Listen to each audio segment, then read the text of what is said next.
Hello, this is Tom Still from the Wisconsin Technology Council, and thank you for joining us on today's edition of WisBusiness.com, the show.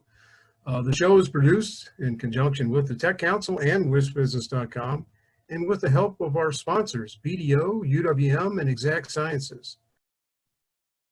Thanks again for joining us. A number of events that are coming up we want to let you know about. If you're a Tech Council member, please register for our July 22nd Welcome Back reception at Black Hawk Country Club. That's an embedded suburb in Madison. It's an event that we think you'll enjoy. If you're not a member, you can still join. So please take a look at that on our website.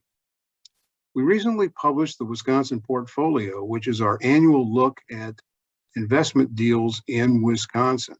We're going to have a 7-part tour to talk more about that publication. And the first 3 dates are listed here: July 26th at Titletown Tech in Green Bay, July 27th at the Door County Landmark Resort, and July 28th at the Eau Claire CoLab. We'll tell you more about the other dates in a few minutes. August 16th is our Play at the Lake Best Ball Golf Outing. Again, you can register for all of these on our website. This will be at the Lake Arrowhead Pines course, and so register now at the techcouncil.com home and events pages, and the same for the portfolio tour. And coming up, our Wisconsin Early Stage Symposium will be back live and in person November 3rd and 4th at Monona Terrace Convention Center in Madison. Now for our featured interview. We recently completed our 2021 Wisconsin Governor's Business Plan Contest. This is a contest we've been running since 2004. The finals were held at the Wisconsin Entrepreneurs Conference in June, and our grand prize winner was Dr. Nick von Bergen of Atrility Medical. And what you're going to see now is his presentation as it was that day at the Entrepreneurs Conference. Well, thank you, Tom. I appreciate the introduction. My name is Nick von Bergen. I'm a pediatric cardiac electrophysiologist and also let's see if I can move forward. There we go. Pediatric cardiac electrophysiologist, a specialist in abnormal heart rhythms, and also co-founder and chief medical officer of Atrility Medical. And I'm very excited to be able to talk with you guys today about the Atriamp. Right now, there's over 400,000 heart surgeries per year in the United States, and these surgeries pose with them a substantial risk for abnormal heart rhythms, which poses itself a risk for increased morbidity and mortality. And unfortunately, due to the very small signals on the top chamber of the heart, the atria, the bedside monitors are inadequate for rhythm identification. So the American Heart Association actually has a recommendation. They say for optimal monitoring, gold standard monitoring, use these wires placed on the outside of the heart at the time of surgery, temporary wires, and hook it up to a 12-lead EKG. However, that can take 10 to 20 minutes occasionally in critically ill populations, so it's totally inadequate. So this delayed diagnosis and treatment then can cause increased morbidity and potential mortality. We've invented the Atriamp. The Atriamp is shown here, this little blue device. It connects directly to the wires on the outside of the heart and ports that signal over to the bedside monitor. And so this is actually down on the bottom here is a display of the Atriamp, and you're not all pediatric electrophysiologists, so you're gonna have to trust me. This is a beautiful signal. For the first time ever, we now have the highest quality signal as recommended by the American Heart Association, and it's now in real time on the bedside monitors and available on remote telemetry. At the same time, we allow connection to a temporary pacemaker in case pacing is required, because we did not want to sacrifice safety. So we now have more accurate, more rapid diagnosis and treatment and increased safety in a critical population. As we look at the value proposition, we've discussed a little bit this already. We have better arrhythmia identification, improved accuracy, simultaneous pacing. In the 30 to 50% of patients that have arrhythmias, you can have earlier treatment and decreased length of stay and the costs associated. And then in a smaller percentage of the patients, but the especially sick ones, early identification and treatment of arrhythmias can occasionally stop the downward spiral that can lead to major complications and major costs to the hospital. This is our whole team here. However, I want to highlight the management team in particular. Dave Kaysen is our present CEO. He's actually the most recent addition to the Atrility team because he was brought in to lead us from exactly where we happen to be. He has 35 years of experience in leadership roles and CEO roles, has navigated companies to exits and IPOs, and has experience with distribution and medical device sales.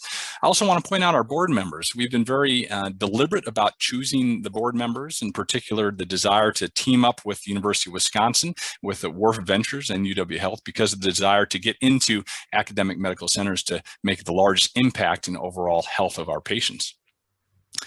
If we look at the potential market, I actually think of it as potential patients. Right now, there's around 430,000 heart surgeries per year in the US. And I put this number here, this is the list price of the Atri-Amp. It's currently being sold. This is before discounts, but that would translate into about 300 million potential market per year. However, that's all the heart surgeries, and we can only use the Atri-Amp with those with epicardial wires, these wires, temporary wires placed at the time of surgery.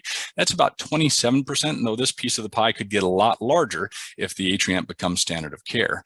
The early adopters are people just like me, which is why I invented it. And it's 22,000 pediatric surgeries per year are cared for people like me. So $15 million potential revenue.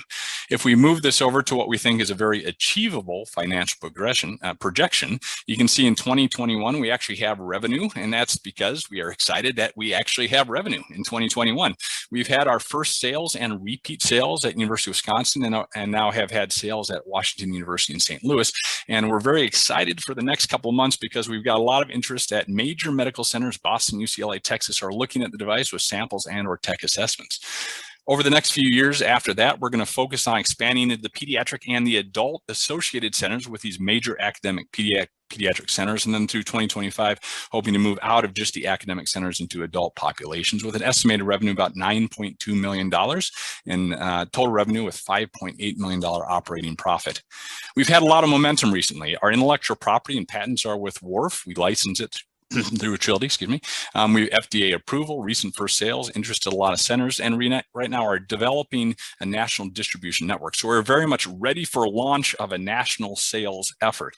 And this is where our financial needs come in. So we're moving towards expecting an additional round of fundraising to allow us to have that robust infrastructure to have a very successful sales on a national scale. This includes additional personnel as well as inventory for distributor stocking, and then also starting to develop Atri-Amp 2.0 and future like half steps away from the Atri-Amp, for example, improvements in epicardial wires, things that would be nicely synergistic. So I am very excited about the next, number of months and years, because when we sought to do this, when I sought to invent this, I wanted a faster, easier way to have more accurate post-op arrhythmias. And in the use in the UW, we found this to be even better than expected. And so we're looking for this to move towards standard of care. Thank you. Thanks, and congratulations again to Dr. Nick Van Bergen for his work at the Entrepreneurs Conference and the Governor's Business Plan Contest.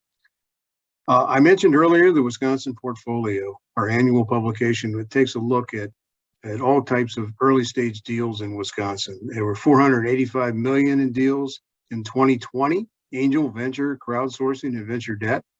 We had a continued rise in the larger investments, which I think signals a maturing of the tech sector in Wisconsin, although we're still trailing our neighbors. So we've still got some work to do to really catch up to the Joneses in our neighborhood.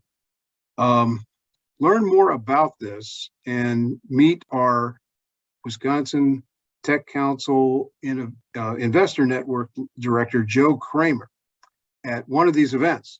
Titletown Tech, July 26th, Door County's Landmark Resort, July 27th, Eau Claire's CoLab, July 28th.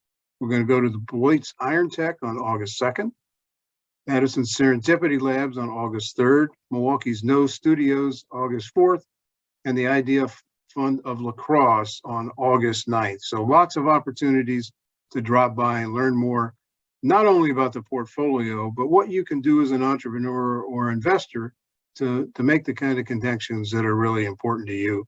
So again, sign up at WisconsinTechnologyCouncil.com events. Thanks again to our sponsors, BDO, UWM, and Exact Sciences. We'll see you next time.